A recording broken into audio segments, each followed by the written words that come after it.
orang Kristen tidak percaya sugesti. No. Ketika kita bilang sembuh, sembuh, sembuh. Itu bukan ngayem-ngayem hati.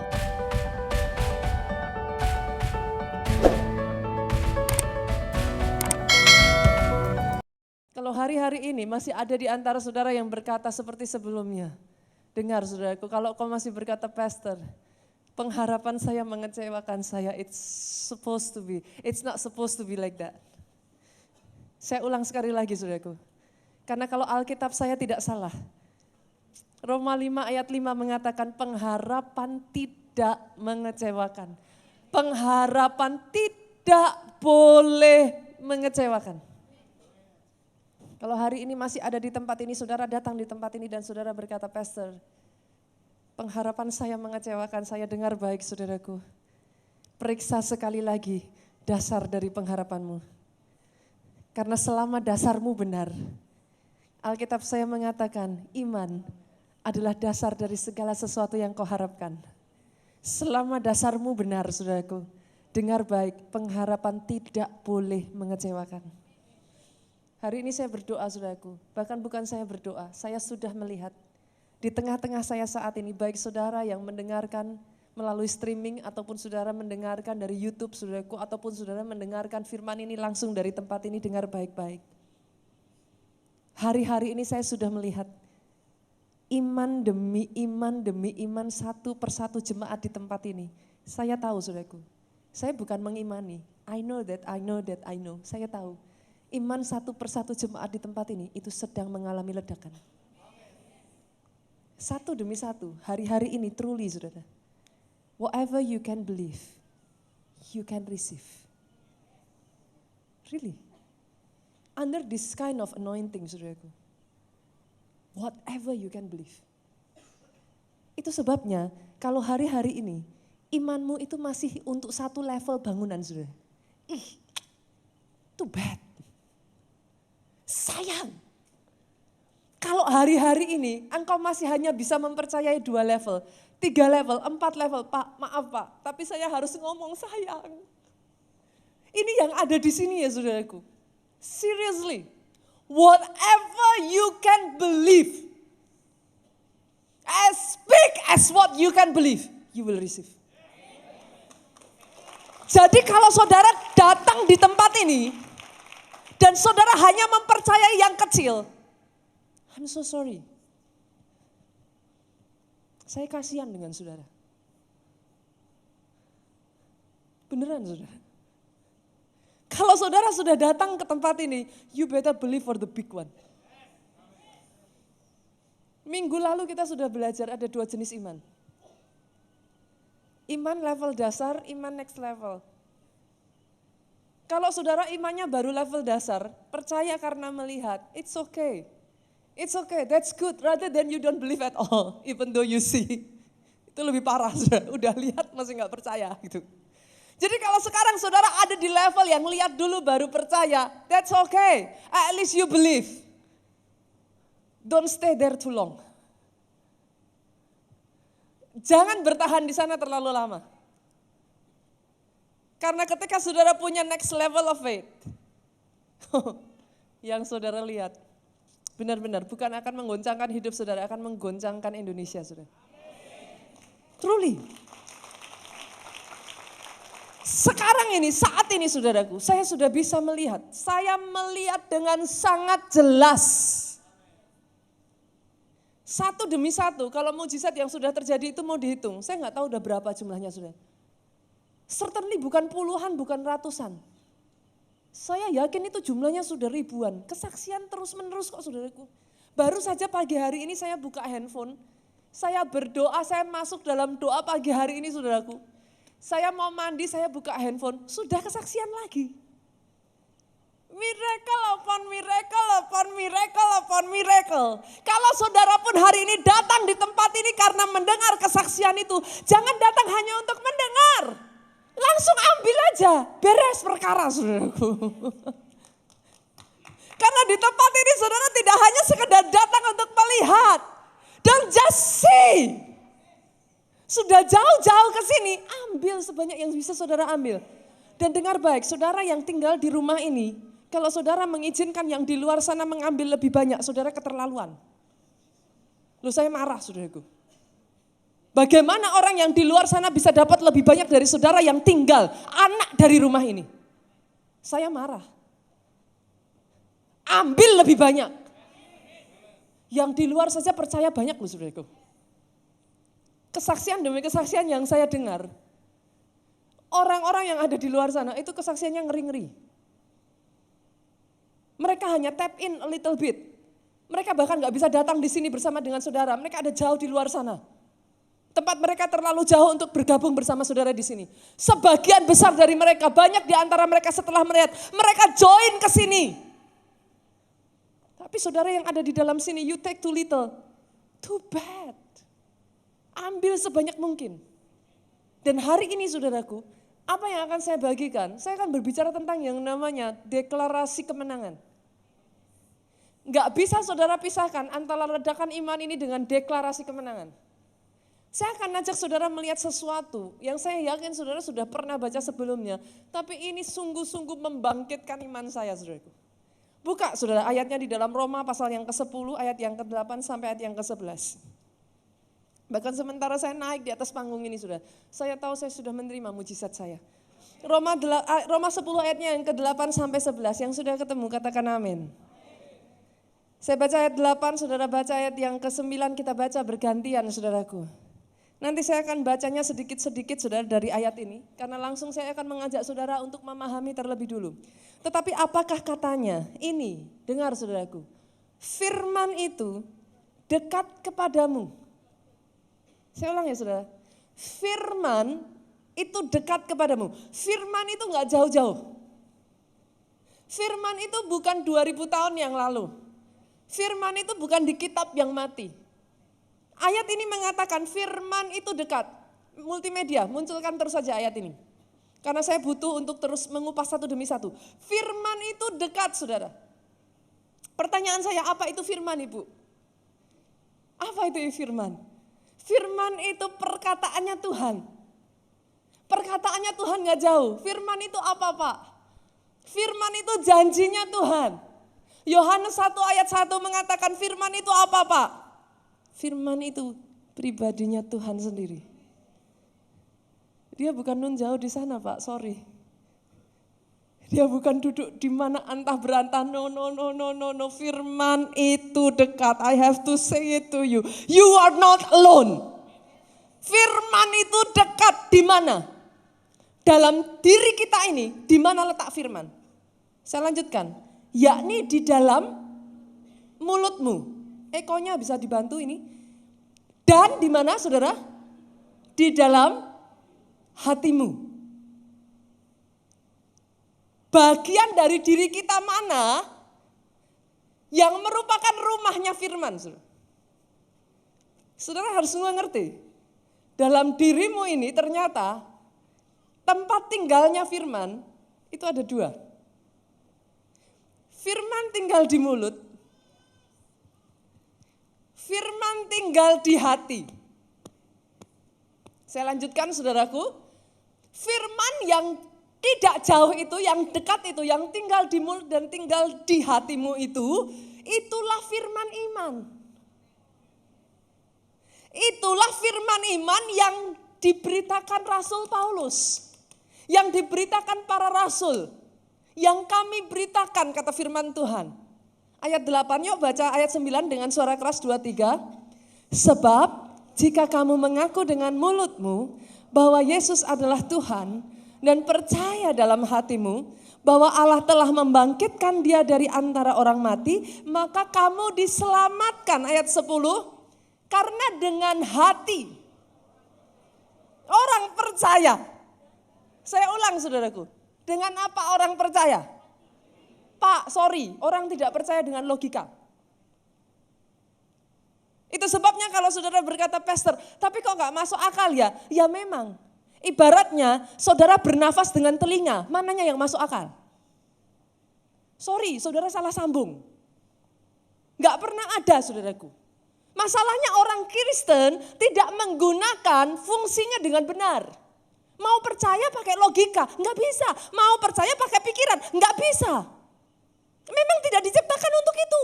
Yang mengerti katakan amin. Alkitab dengan jelas berkata dengan hati. Halo? Kita percaya. Artinya saudaraku sama seperti pada saat saudara bernafas dengan hidungmu. Saudara tarik nafas saudaraku. Di saat yang sama mata saudara bisa tutup, bisa buka. Itu tidak mempengaruhi saudara bernafas dengan hidungmu. Yang mengerti katakan amin. Kalau dalam hatimu percaya, pastor, tapi pikiran saya masih ragu-ragu, itu sama seperti hidung saudara nafas, tapi mata saudara merem. Enggak apa-apa kan saudara? Tetap bisa nafas kan? Yang mengerti katakan amin. Karena dengan hatimu engkau percaya, bukan dengan pikiranmu. Saya ulang ya saudara, di sini ada pembukaan yang saudara harus mengerti terlebih dulu. Firman tadi yang gak jauh, yang isinya janji, yang isinya perkataan yang adalah pribadi Allah sendiri, tinggalnya di mana? Mulut dan hati. Yang di hati diaktifasikan, dinyalakan, di-on-kan, saudara hidupkan dengan cara apa? Karena firmannya itu tadinya dormant saudara. Dia sudah ada. Dia sudah ada. Tapi harus saudara tekan supaya dia hidup. Saudara mengerti yang saya maksudkan? Firman yang tinggal di dalam hati yang sudah ada di sana, yang Tuhan taruh di sana, tinggal di sana itu, ditekan dengan cara bagaimana? Percaya. When you believe, suddenly it comes alive. Tapi nggak cukup sampai di situ. Kita lanjutkan yuk. 2, 3. Dan dengan mulut, apa saudaraku? Orang mengaku. Firman yang tinggal di mulut tadi, dihidupkan, diaktifasi dengan cara bagaimana? Dengan mulut, orang mengaku. Mengaku, memperkatakan, mendeklarasikan. Maka diselamatkan. Ada 2 kunci penting di sini saudara. Saudara nggak boleh lupa. Ada 2 kunci penting di sini. Dan ayat 11 bersama-sama yuk dengan suara keras 2, 3. Karena kitab suci berkata.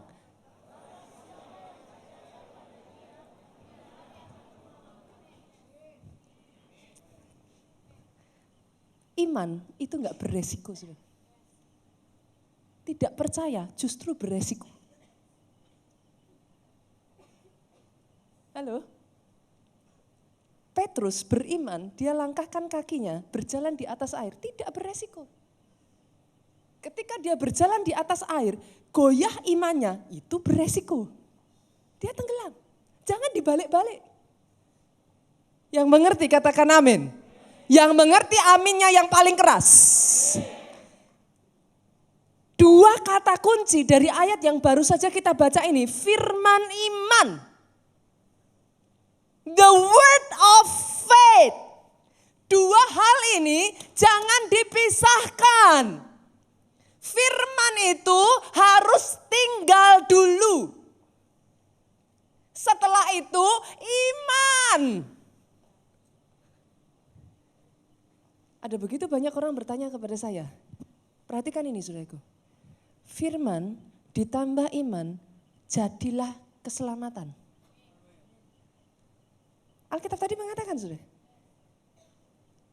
Dengan hati kita percaya, itu iman sudah. Dengan mulut kita mengaku, deklarasi.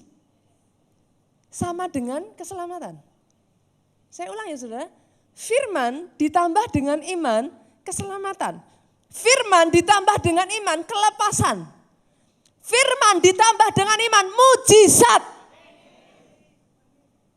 Saya ulang ya saudaraku, pertanyaannya sekarang ada begitu banyak orang bertanya kepada saya, Pastor, tapi kenapa saya belum mengalami?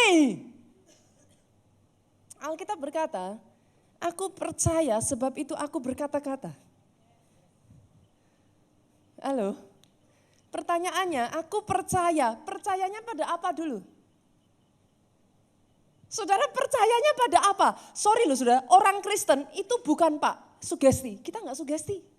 Ketika kita bilang sembuh, itu nggak sugesti. Siapa bilang itu sugesti? Nggak ada sugesti. Orang Kristen tidak percaya sugesti. No. Ketika kita bilang sembuh. Itu bukan ngayem-ngayem hati. Sorry loh, saudara harus nangkep ini. Kalau saudara miss ini, saudara miss the whole point.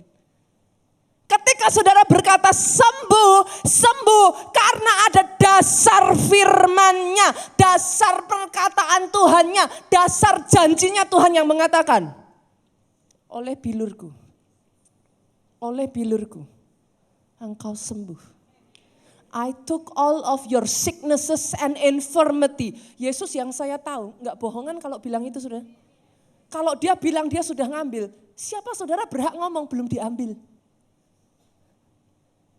Sorry saudara, sakit penyakit saudara itu sudah kadaluarsa. Saya ulang ya saudara. Sakit penyakitmu itu sudah kadaluarsa. Pastor, kenyataannya masih sakit. Pastor, kenyataannya masih batuk. Pastor, kenyataannya masih pilek. Pastor, kenyataannya dipegang masih ada benjolannya. Terserah saudara, terserah.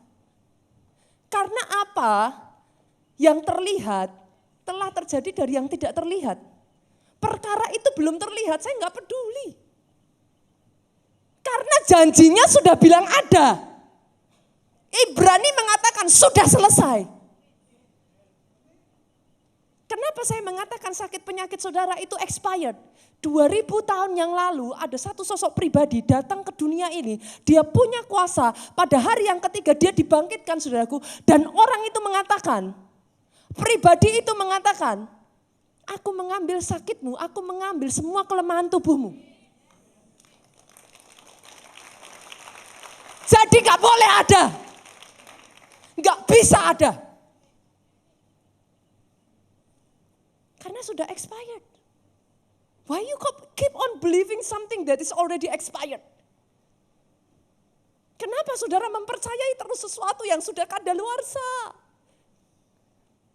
Yang mengerti aminnya yang paling keras. Yang mengerti aminnya yang paling keras dari tempat ini. Saudara harus bisa menangkap hal ini saudaraku. Kita percaya ada dasarnya. Aku percaya. Sebab itu aku berkata-kata.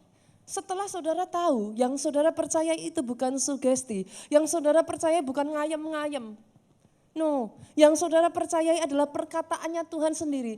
Firman-Nya berkata, langit dan bumi boleh lenyap, tapi perkataanku tinggal tetap. That is what you believe.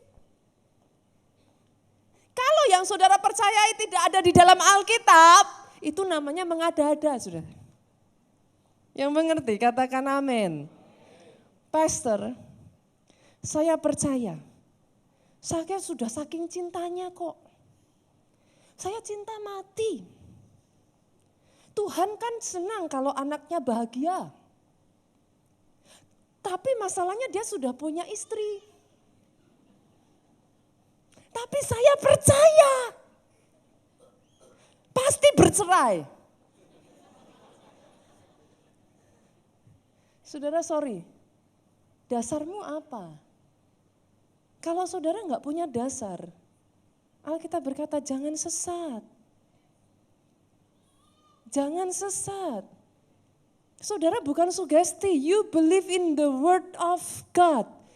Pada perkataan yang dia sendiri tidak bisa berdusta atasnya. Kalau itu tidak terdapat di dalam firman Tuhan, jangan ada-ada saudaraku. Alasan kenapa begitu banyak orang tidak mengalami saudaraku. Saudara harus cari dasar firman-Nya dulu. Tapi setelah saudara dapat firman-Nya, aku percaya sebab itu aku berkata-kata. Berani mendeklarasikan. Karena enggak cukup saudaraku. Dengan hati percaya saja enggak cukup. Tombolnya ada 2. Kalau saudara nyalain satu aja bu, belum selesai. Tombolnya ada 2 di mana tadi saudaraku? Di sini dan di sini. Saudara pencet yang di sini mau ganggu seperti apapun, hapus aja. Enggak urusan. Karena bukan dengan pikiran kau percaya, dengan hati kau percaya. Di sini mau bicara apa saja, boleh legal-legal aja. Tapi dengan hati kau percaya, beres perkara. Tapi yang kedua saudaraku, setelah di sininya dipencet, dihidupkan, ininya dong. Saudara harus mulai berani memperkatakan. Harus berani memperkatakan. Hari ini itu sebabnya sudah saya deklarasikan sejak dari hari ini. Tidak ada lagi ketakutan. Tidak ada lagi kebimbangan. Berani deklarasi. Oh, tepuk tangannya jangan separuh-separuh. Kenapa saya lanjutkan saudaraku? Yuk kita lanjutkan. Asik ya? Bicara firman itu asik ya sudah ya? Belajar firman asik ya? Asik ya? Coba senggol kiri kanan, dibaca. Enak aja, maunya tiap minggu sudah apa namanya. Kayak bayi itu loh saudara, apa sih? Pisang, nyek gitu saudara. Nggak bisa, baca, cari. Karena dia precious saudaraku. Dia bukan untuk orang malas. Orang malas janganlah hendaknya dia makan kata firman. Nggak boleh untuk orang malas, ayo kerja. Oke, Markus 11 yuk kita lanjutin yuk. Ini lebih asik lagi saudara. Markus 11 ayat 22 sampai 24. Yesus menjawab mereka, percayalah kepada Allah. Nah Tuhan tuh ya saudara, kalau saudara lihat firman Tuhan tuh lucu saudara. Dia ngomong gini, tapi kok gini gitu. Jadi antara firman Tuhan tuh seringkali tuh kita nggak boleh cuma nangkep satu saudara. Coba ya, ayat 22 Yesus ngomong apa? Percayalah kepada Allah. Ayat 23 yuk baca dengan suara keras 23. Aku berkata kepadamu, sesungguhnya barang siapa percaya, barang siapa percaya, loh lah tadi di atas disuruh percaya. Sudah lihat? Yesus ngomong percayalah kepada Allah. Tapi ayat 23 dia ngomong apa? Barang siapa berkata kepada gunung ini, beranjaklah dan tercampaklah ke dalam laut, asal tidak bimbang hatinya, tetapi percaya bahwa apa yang dikatakannya itu akan terjadi, maka hal itu akan terjadi baginya. Saudara melihat, you can see? Saudara bisa lihat? Tombolnya tuh ada di dua tempat nih saudara. Tapi pertama, percaya dulu. Lah kalau saudara nggak percaya terus gimana? Halo? Kenapa kok harus percaya dulu? Yuk 24 sama-sama kita baca. Ayat 24, 23. Karena itu aku berkata, Yesus berkata kepadamu apa saudara? Apa saja yang kamu minta dan doakan, percayalah bahwa kamu sudah menerimanya. Berhenti situ dulu. Jadi kalau saudara datang, saudara doa, saudara minta, tapi nggak percaya, nggak usah doa. Lu buang-buang energi. Alkitab tidak ngomong, kamu doa dan minta itu terjadi dulu, baru percaya. Lu enggak ada, kasih saya ayatnya. Orang Kristen tuh suka-sukanya, tapi saya pernah dengar pendeta ini bicara, mana aja ayatnya gitu aja saudaraku. Oke? Itu sebabnya senggol kiri kanan lagi, dibaca. Lah kalau enggak dibaca gimana saudara bisa tahu? Nih yuk kita lanjutkan ya, 24 tadi ya sudah. Percaya bahwa kamu telah menerima, maka percaya dulu, maka. Percaya dulu apa lihat dulu? Lah kalau belum lihat.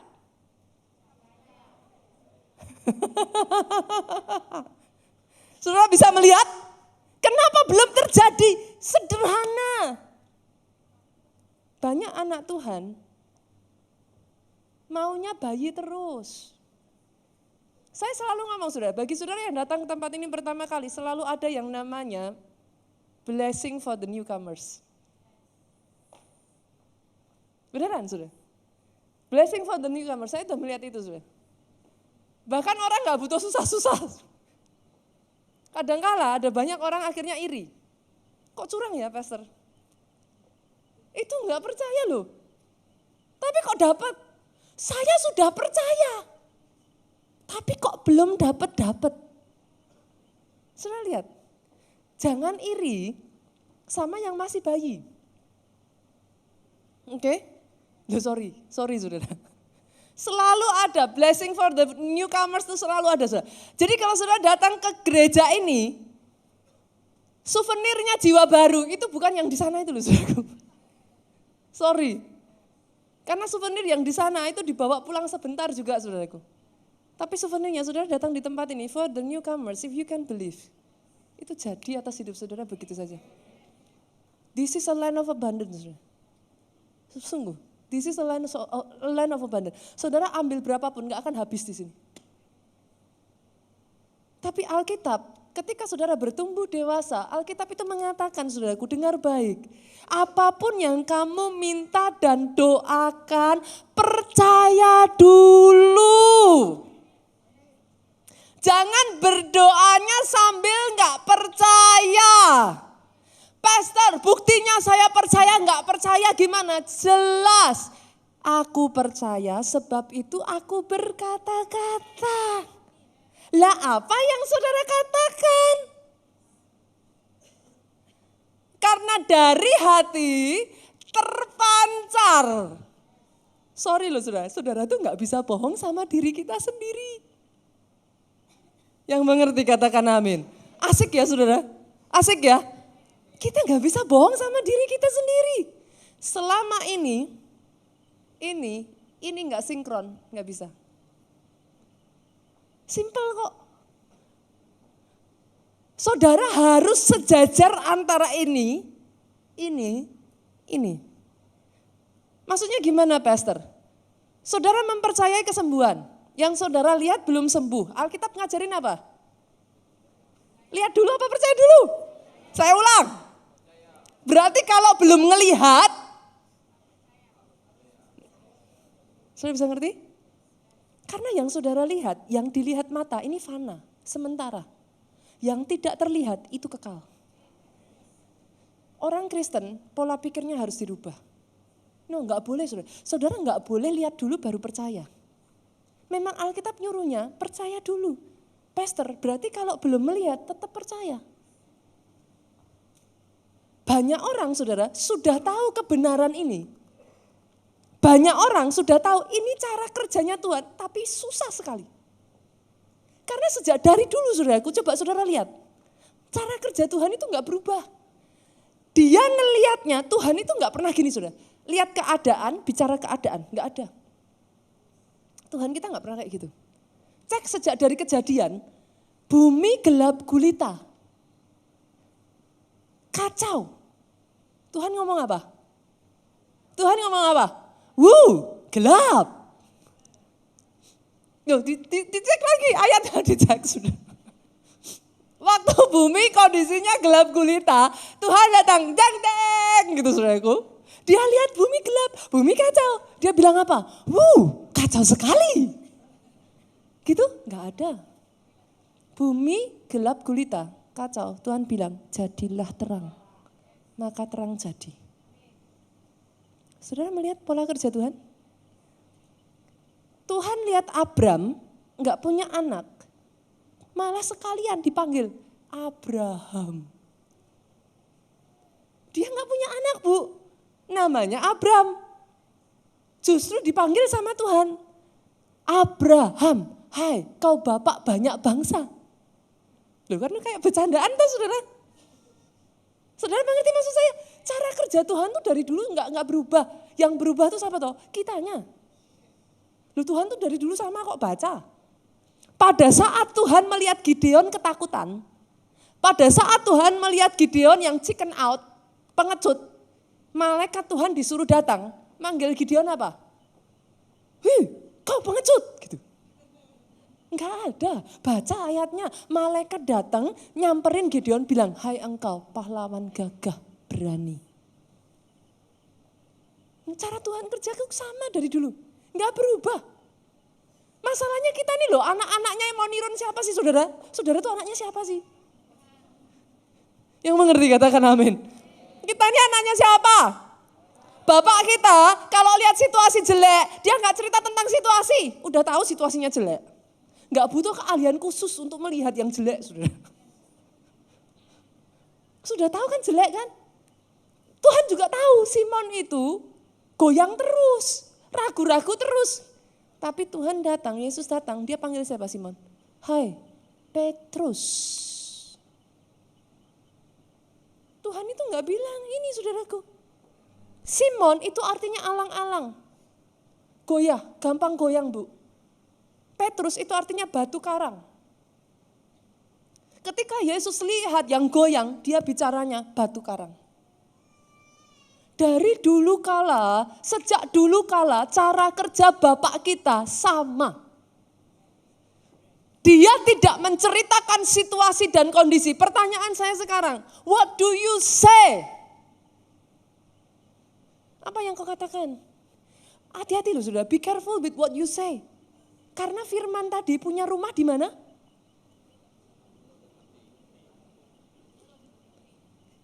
Rumahnya firman tuh di sini. Oh beneran ini saya kasih ayatnya saudaraku. Saya kasih ayatnya. Kita lihat ya saudaraku ya. Roma 4 ayat 17. Nih.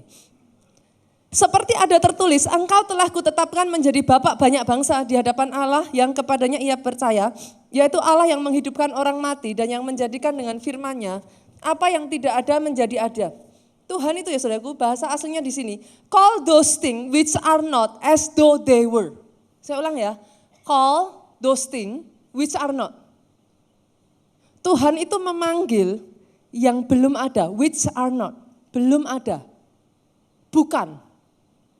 As though, seolah-olah, they were. Bukan they are loh saudara, they were. Tuhan itu memanggil, menyebut, mendeklarasikan yang belum ada seolah-olah sudah lama terjadi. Itu sifatnya Tuhan. Itu sebabnya hati-hati dengan ini. Pastor, kenapa kita harus hati-hati dengan ini? Ibu-ibu, bapak-bapak, sorry ya. Hati-hati loh kalau manggil anak tuh. Anak nakal. Anak nggak tahu diuntung. Anak nggak tahu budi. Istri kalau panggil suaminya hati-hati loh. Ini Bu, ya ngomong sama pendetanya tuh kadang saya lihat tuh banyak orang Kristen tuh nggak punya rasa sungkan loh. Bawa suaminya, tarik, nih loh Bu. Tahu nggak nih, nih. Suami tidak berguna. Loh, saudara kenapa harus hati-hati? Bilangan 14 ayat 28. Oh ini kata-kata dikantongin saudara. Dikantongin, beneran dikantongin. Sama-sama yuk kita baca 2-3. Katakanlah kepada mereka, demi aku yang hidup, demikianlah firman Tuhan, bahwasanya seperti yang kamu katakan di hadapanku, demikianlah akan kulakukan kepadamu. Ini bahasa Inggrisnya lebih mantap, saudara. Mau tahu bahasa Inggrisnya, saudara? Mantap Paul, saudara. Mantap Paul. Saya bacakan, ada nggak dari media dikeluarkan bahasa Inggrisnya? Kalau nggak ada saya bacakan, saudaraku. As surely as I live, I huruf besar. As surely as I live, sepasti aku ini hidup. Ini agak lain pakai ininya, saya pakai yang ini sudah. Declares the Lord. Di sana dikatakan said the Lord. Declares the Lord. Tuhan itu mendeklarasikan, I will do to you the very things I heard you say. Ngeri gak saudara? Tuhan tuh ngomong loh, as surely as I live. Selama aku Tuhan masih ada. Selama aku Tuhan masih Tuhan, I will do to you according to what I heard you say. Ngeri kan saudara? Ngeri kan? Nah saudara ngomongnya apa ayo? Kok belum sembuh? Anak gak berguna. Suami gak bisa apa-apa. Tokonya. Apalagi Sepi. Coba ya saudaraku, dengar baik. Benar-benar ini dengar baik. As surely as I live, kata Tuhan. Ini ngeri, benar-benar ngeri saudara ayat ini. Sebagian dari saudara mungkin bertanya kepada saya seperti ini, Pastor, apakah artinya Tuhan itu kok seolah-olah kok kita manusia kok kurang ajar ya? Berarti kita ini nyuruh-nyuruh Tuhan dong. Kok masa kita ngomong apa? Tuhan ngerjain? No, salah saudara. Bukan seperti itu cara pikirnya saudara. Dengar baik, saudara percaya atas dasar apa? Yang dikatakan Tuhan kan? Jadi sebenarnya bukan saudara itu nyuruh-nyuruh Tuhan. Tuhan itu nunggu saudara dan saya sepakat sama dia. Kenapa kok gak terjadi-jadi? Lah Tuhannya bilang sudah, saudaranya bilang belum terus. Dia itu nunggu loh saudara, seriously. He is waiting. He is waiting untuk saudara dan saya ini seia sekata dengan dia. Itu sebabnya ketika saudara mendeklarasikan, the power is being released. Kenapa? Karena dia itu mengawal janjinya dia sendiri. Jadi bukan kita nyuruh-nyuruh dia. Enggak ada. Karena saudara mau ngomong sampai mulut saudara berbusa, kalau itu bukan firman, enggak jadi. Sorry saudaraku. Jadi bukan kita nyuruh-nyuruh dia saudaraku. Saudara bisa bayangkan ya, betapa Tuhan itu apa ya. Bahkan ketika saya mengatakan ini ya saudara, saya tuh di hati itu kalau boleh ngomong sedih loh saudara. Sedih loh. Kenapa saya sedih? Tuhan tuh nunggu saudara loh. Mau disuruh nunggu berapa lama lagi sih? Itu untuk kebahagiaanmu sendiri loh. Mau berapa lama lagi? Saat ini dia sedang menantikan. Ada orang-orang yang sepakat dengan dia. Mendeklarasikan. That's the way of healing, that's the way of miracle. That's the way of power, saudara. Sebagian dari saudara sekalipun sudah tahu ini, saudara masih ragu-ragu dan saudara bilang, Pastor, ada yang masih kayak reluctant. Disuruh ngomong itu kayak berat. Saya tahu saudaraku, penyebabnya ada dua. Yang pertama, saudara itu ragu-ragu. Iya kalau jadi, Pastor. Kalau enggak,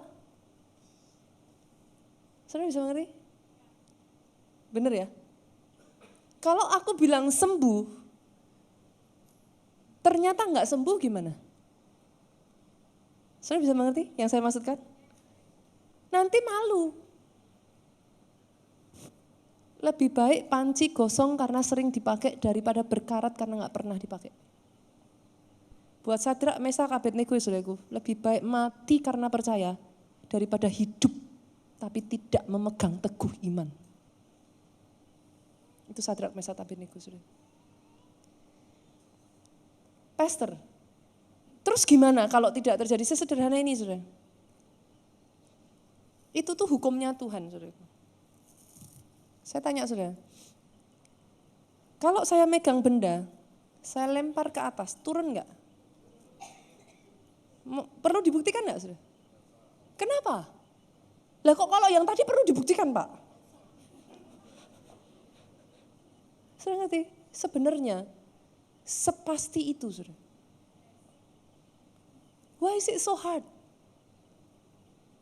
Why is it so hard to believe? Sepasti hukum, kalau saya nerbangin barang gaya gravitasi, hukumnya dia akan turun. Sepasti itulah kalau Tuhan sudah berjanji, dia harus ditepati. Apakah ada yang gak pernah ditepati? Gak ada, saudara. Cari, gak ada. Why is it so hard to believe? Saudara tahu gak kenapa saya bagikan firman ini? Saya mau setiap jemaat di tempat ini mengalami ledakan iman. Kenapa? Iman itu dasar engkau berharap. Kalau engkau imanmu belum raise up, gak bisa saudara. Saudara berharap apa? Makanya pengharapan kita mengecewakan. Kenapa? Imannya 2 lantai, berharapnya 5 lantai. Ya sudah nggak mungkin. Saudara mengerti yang saya maksudkan? Nggak bisa. Saudara itu harus mempersiapkan dulu dasarnya, Bu. Landasannya itu harus 5 lantai dulu, maka jadi 5 lantai. Itu iman tidak mengecewakan, saudara. Pengharapan tidak mengecewakan. Tapi kalau saudara mempersiapkan imannya cuma 2 lantai, Pak, berharapnya jadi bangunan 5 lantai, terus kemudian ternyata tidak terjadi dan mengecewakan, ya salah siapa? Saudara mengerti yang saya maksud? Sampai di satu titik ya saudaraku, bahkan, sorry kalau saya harus ngomong ini saudara, bahkan kalau yang saudara lihat pun kematian, tetap percaya. Karena bagian yang kedua ya saudaraku ya, bagian yang kedua dari saudara mengalami semuanya ini, nggak bisa lepas. Ini kalau saudara mau sampai terjadi bagian yang kedua, berpegang teguh. Hold on, pegang terus. Ini bagian yang tidak bisa saudara lepaskan saudaraku. Pegang terus, pegang teguh pengakuan imanmu. Karena manusia itu gampang goyah. Lihat sikon, goyah. Lihat kenyataan keadaan lebih parah, goyah. Lihat tubuh ini berkata berbeda, goyah.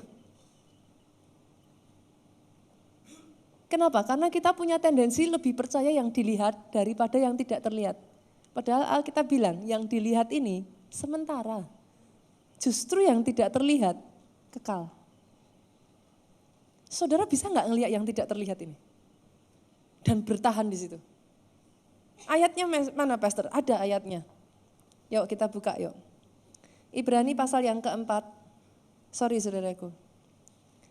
Ibrani pasalnya yang keempat, ayatnya yang ke-14. Karena itu sekarang mempunyai imam, kita sekarang mempunyai imam besar agung yang telah melintasi semua langit. Yaitu Yesus anak Allah, baiklah kita teguh berpegang pada pengakuan iman kita. Jadi kalau mulut sudah ngomong apa saudaraku, apapun yang terjadi jangan goyah.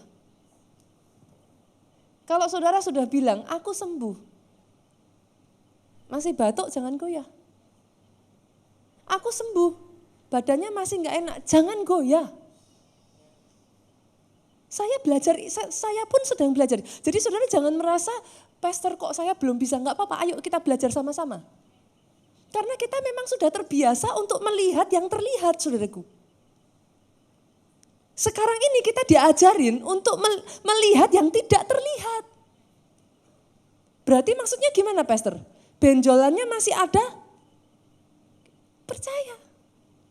Tetap percaya. Tapi semua simptom membuktikan begitu tuh, Pastor. Tetap percaya. Tetap percaya. Ini nih apa ya saudara? This is the game of power. Ini nih saudara kuat-kuatan ini loh saudara. Mana yang lebih kuat itu aja. Tapi ada satu hal ini ya saudara harus mengerti. Pastor, ada sebagian orang berkata, saya sudah melakukan itu Pastor.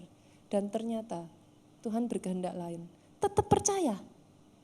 Loh maksudnya gimana tetap percaya Pastor? Saudara masih ingat kisahnya Daud? Daud itu memperjuangkan anaknya supaya tetap hidup. Dia berjuang mati-matian loh saudara. Habis-habisan. Dia sampai benar-benar all out. Dia berjuang. Karena itu bagian kita. Selama kita ini masih hidup, itu bagian kita saudara. Bagian kita itu memperjuangkan. Saudara gak boleh goyah. Ketika berjuang, saudara gak boleh goyah. At all cost, apapun yang kau lihat, percaya. Itu sampai-sampai ketika anaknya Daud itu meninggal, pegawainya Daud semua takut. Saudara. Wah ini gimana Daud? Jadi apa nih Daud? Dia memperjuangkan sampai seperti itu, tapi ternyata anaknya meninggal. Tahukah saudara ketika anaknya meninggal, Daud berurap. Dia keluar. Kenapa? Karena setelah saudara berjuang, serahkan kepada Tuhan hasil akhirnya. Karena pada akhirnya Tuhan itu yang tahu terbaik. Kita tidak selalu tahu saudaraku. Sampai dengan detik Abraham itu meninggal, janji Tuhan belum tergenapi loh saudara. Sorry. Tapi kalau saya tanya, janji Tuhan tergenapi enggak? Tergenapi. Karena nggak bisa nggak tergenapi kok saudara. Mau saudara percaya, mau saudara nggak percaya, kalau Tuhan sudah berjanji itu harus digenapi. Jadi hari ini ditambahkan satu lagi saudara, berpegang teguh pada pernyataan iman kita. Jangan goyah sedikit pun. Jangan goyah sedikit pun. Bahkan di Ibrani 4 dikatakan pegang teguh. Ibrani pasal yang ke-10 saudara lihat. Ditambah lagi, bukan cuma dipegang teguh. Ibrani 10, sebab itu jangan kamu lepaskan. Nyenengin kan saudara? Ayat 4 disuruh megang kenceng-kenceng. Pegang teguh ya, pegang teguh ya. Pasal yang ke-10 ngomongnya lebih lagi. Jangan dilepas. Sudah tahu salah satu dari koordinator Kids Impact, saudaraku. Wakil koordinator Kids Impact, IR8 ini, saudaraku. Ibadah pagi ini. Beberapa waktu yang lalu datang kepada saya dan dia bersaksi. 4 tahun yang lalu dia didiagnosa, saudaraku, di kiri dan kanan payudaranya itu ada benjolan. Selama 4 tahun, saudara. Dan dia begitu ketakutan sampai dia nggak menceritakan hal ini kepada siapapun selain kepada orang tuanya. Nggak ada satu orang pun yang tahu. Dia juga nggak pernah cerita sama saya, saudaraku. Sampai beberapa hari yang lalu dia bercerita kepada saya. Pastor, sekian waktu ini saya mendengar begitu banyak hal terjadi, mujizat terjadi di gereja ini. Jujur, hati saya kecewa. Dalam hati saya kalau jujur, saudaraku, dia katakan, saya tuh bertanya-tanya, Pastor. Kenapa orang itu mengalami, si A, si B, si C mengalami, kok aku enggak? Akhirnya setiap kali dia dengar khotbah, saudara, tentang mujizat. Dia dengar khotbah, gereja ini sekarang mujizat terus. Perhatikan saudara, kalau enggak hati-hati, justru di tengah Yesus membuat mujizat, yang enggak suka itu orang Farisi loh saudara. Loh beneran loh. Saya enggak mengatakan ini orang Farisi, saudara, enggak. Tapi kalau enggak hati-hati, kita yang jadi anak di rumah ini ya, saudaraku. Kadang kala loh, saudara. Kemarin itu beberapa waktu saya sampaikan pesan dari Pastor Samson Dabas. Saya ulang-ulang ini terus. Kenapa? Karena waktu saya dengar Pastor Samson Dabas ngomong seperti itu, hati saya sedih, saudara. Dia tuh ngomong, saya tuh melihat di tengah-tengah gerejamu sekarang ini, itu ada aliran air sungai kehidupan. Bahkan Pastor Samson yang harusnya hanya datang 1 hari, dia memang sengaja minta datang 2 hari sudah di gereja kita ini. Ketika saya tanya kenapa, dia ngomong, kamu tuh gak sadar, kamu kira saya datang ke tempat ini untuk khotbah, untuk jadi berkat. In a matter of fact, aku tuh datang ke sini untuk ngambil berkat itu dari gerejamu. Itu yang dia katakan sudah. Dan saat ini yang aku lihat ada di gerejamu itu sungai kehidupan, orang itu berusaha nyiduk sebanyak mungkin. Orang itu dari mana-mana berusaha ngambil sebanyak mungkin di situ. Tapi dia ngomong ini saudaraku, ketika aku melihat lebih dekat lagi, aku kaget. Kenapa? Karena orang-orang yang ngambil itu, yang aku lihat itu banyak wajahnya aku gak kenal. Dengan kata lain banyak orang baru. Saudara. Dia mengatakan ini kepada saya, jangan sampai yang terdahulu menjadi yang terkemudian justru menjadi yang terdahulu. Jangan jadi orang sekampungnya Yesus, saudaraku. Mereka itu punya privilege paling besar loh. Mereka hidup, berjalan, tinggal, berbicara, ngobrol, bersentuhan tangan dengan Yesus. Kurang apa tuh saudara? Bukankah itu sesuatu yang kalau kita sekarang ini bisa minta saudara? Jangankan Yesus loh saudaraku. Saya itu sampai pergi ke Nigeria. Dari mana tuh saudara? Setiap tahun kalau saya ke Nigeria, saya ngadepin imigrasi itu mereka ngomong, ini sekarang zaman sekarang ini turnya sudah mainstream katanya, anti mainstream katanya saudaraku. Mereka bingung, ini orang kok tiap tahun ke Nigeria, kenapa saudara? Karena saya pengen melihat saudaraku. Ini raksasa, roh, tapi masih hidup. Di zaman sekarang enggak banyak loh saudara. Yang masih hidup. Kathryn Kuhlman saya kenal, saya dengar namanya, tapi sudah enggak ada orangnya. Saya mendengar nama-nama besar itu, tapi enggak ada orangnya udahan saudara. Saya udah enggak melihat lagi. Yang di Nigeria itu masih hidup. Dan saya enggak tahu untuk berapa lama lagi. Karena usianya sudah 77 tahun saudara. Tahun ini 78 tahun. Jadi bagi saya saudaraku, kalau dapat kesempatan ketemu Yesus, megang tangannya langsung, itu ya apa toh saudara? Tapi Alkitab mencatat Pak, orang-orang sekampungnya Yesus, pada saat Yesus ada di sana, Yesus berkata, Yesus tidak bisa melakukan mujizat. So sad kan saudaraku? Sedih gak sih? Saya berdoa saudara, don't be too casual with the anointing until you pass it by. Kalau saudara gak hati-hati, pengurapan itu ada di tengah-tengah saudara, saudara melewatkan begitu saja. Hari ini saya berdoa saudaraku, pegang teguh jangan dilepas. 4 tahun, salah satu koordinator ini terus ada di dalam, percuma. Katanya mujizat mana. Sampai ketika saya bagikan tentang yang dibagikan Pastor Samson ini saudaraku, dia sadar dan dia berkata, Pastor Nita, sejak saat itu saya dengar Pastor Nita cerita tentang hal itu, saya itu seperti orang ditampar pipi saya. Saya berkata, Tuhan aku tidak mau seperti ini. Dia mengubah hatinya saudaraku, dia mengubah kecondongannya. Dia kemudian berkata, aku pasti terima saudara. Itu yang mulai dia perkatakan. Yang tadinya mana, yang tadinya nuntut, yang tadinya mana, kenyataannya mana. Sekarang dia ada memposisikan hatinya. Dia percaya terlebih dulu. Sekarang dia mulai berani mendeklarasikan. Pada saat firman Tuhan dibagikan, pada saat hamba Tuhan memperkatakan sembuh, dia pegang saudara dan dia katakan aku sembuh.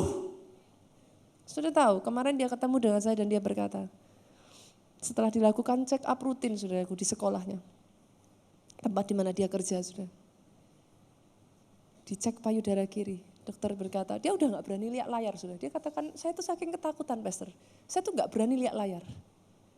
Payudara kiri diperiksa saudaraku, dokter katakan bersih. Payudara kanan diperiksa, bersih. Doa saya saudara, bukan lagi menuntut, bukan lagi ini. Doa saya, kuatin dasar imanmu. Mulai berani memperkatakan, pegang teguh sampai akhir. Kenapa saudara? Yuk Ibrani 10 ayat yang terakhir. Saya undang pemain musik maju ke depan. Kita baca ayat 36 sampai 39. Sebab kamu memerlukan ketekunan, supaya sesudah kamu melakukan kehendak Allah, kamu memperoleh apa yang dijanjikan itu. Artinya apa saudara? Kalau sekarang belum, tetap tekun. Pegang terus, jangan dilepas. Kenapa? Jangan sampai sudah berjuang. Nih ayat berikutnya 37, sebab sedikit bahkan sangat sedikit waktu lagi dan ia yang akan datang sudah akan ada tanpa menangguhkan kedatangannya. Tetapi orangku yang benar akan hidup oleh iman. Apabila ia mengundurkan diri, maka aku tidak berkenan kepadanya. Ini ngeri loh saudara, ini ngeri loh. Ini saya kalau baca ini ya saudaraku, saya berdoa lah saudaraku. Dijauhkan sudah, dijauhkan.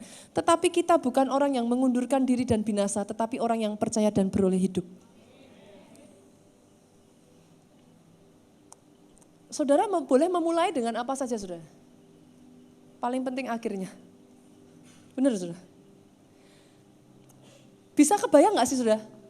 Alkitab berkata, pegang teguh. Kenapa? Sebab kau butuh ketekunan untuk memperoleh yang sudah dijanjikan. Kenapa sudah bisa bayangkan enggak? Sudah bekerja keras, sudah berjuang mati-matian, tinggal sedikit, saudara ngelepas. Itu rasanya kayak apa saudara? Lebih baik enggak usah dimulai. Bener enggak sih saudaraku? Awal itu penting Pak, Ibu. Saat ini kalau saudara sudah menerima Yesus sebagai Tuhan dan Juru Selamat, congratulations, itu penting. Tapi tolong perhitungkan Pak, jangan hanya mengawali sampai menyelesaikan. Karena kalau enggak, mau saudara melakukan apapun ya saudara. Kalau itu belum selesai dan saudara lepas, enggak bisa. Yang membuat saudara itu berkenan, itu bukan tangisan air mata, bukan doa. Yang membuat saudara berkenan, bukan puasa. Pastor ini kok tambah ekstrim ya? Ekstrim saudara. Karena saya pakai firman kok. Yang membuat saudara berkenan itu iman. Tanpa iman tidak ada satu orang pun yang bisa berkenan kepada Tuhan. Itu sebabnya pegang sampai akhir, saudara.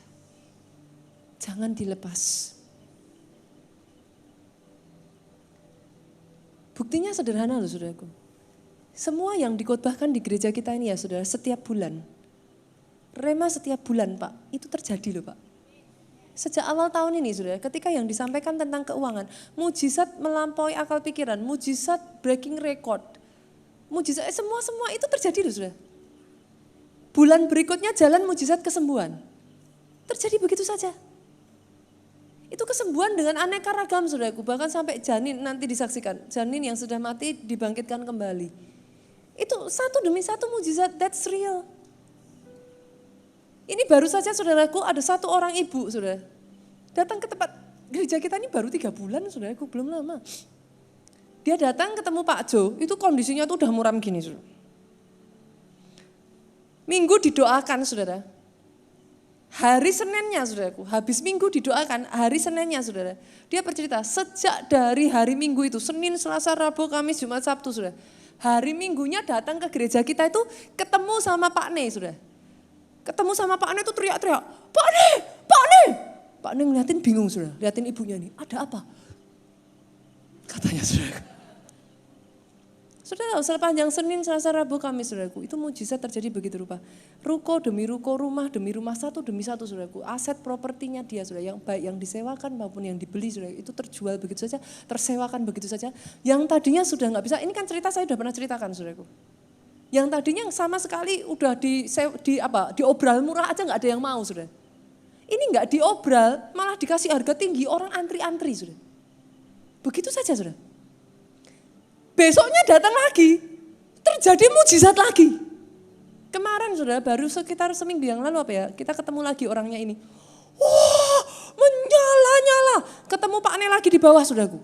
Kali ini bukan cuman gini, teriak-teriak menari-nari saudaraku. Temennya cuman bilang, Pak Ne gak ngerti saudara, cuman disenggol sama temennya, ini habis ngalami mujizat katanya. Tapi yang Pak Ne gak tahu, cerita dia kepada Pak Jonathan, Pastor Jonathan. Saya mengalami satu mujizat yang seumur hidup saya, 55 tahun saya hidup, saya nggak pernah mengalami yang seperti ini. Saudara tahu, dalam waktu yang sangat singkat, saudara, hanya hitungan minggu, saudaraku. Dari satu orang ini, saudara, dia bahkan bukan broker, dia bukan makelar tanah, saudaraku. Satu orang ini berhasil menjual 300 unit apartemen dalam satu kali jual, saudara. Itu gimana nggak nari-nari, saudaraku? Bonusnya saja 30 apartemen, saudara. Dia katakan kok. Dia katakan dalam seumur saya hidup 55 tahun, Pastor, saya nggak pernah ngalami seperti ini sebelumnya. Saya bukan broker, saya bukan makelar. Tapi Tuhan buat jadi begitu saja. Truly, saudara, truly. Kenapa saya katakan ini? Literally, whatever you can believe, you will receive.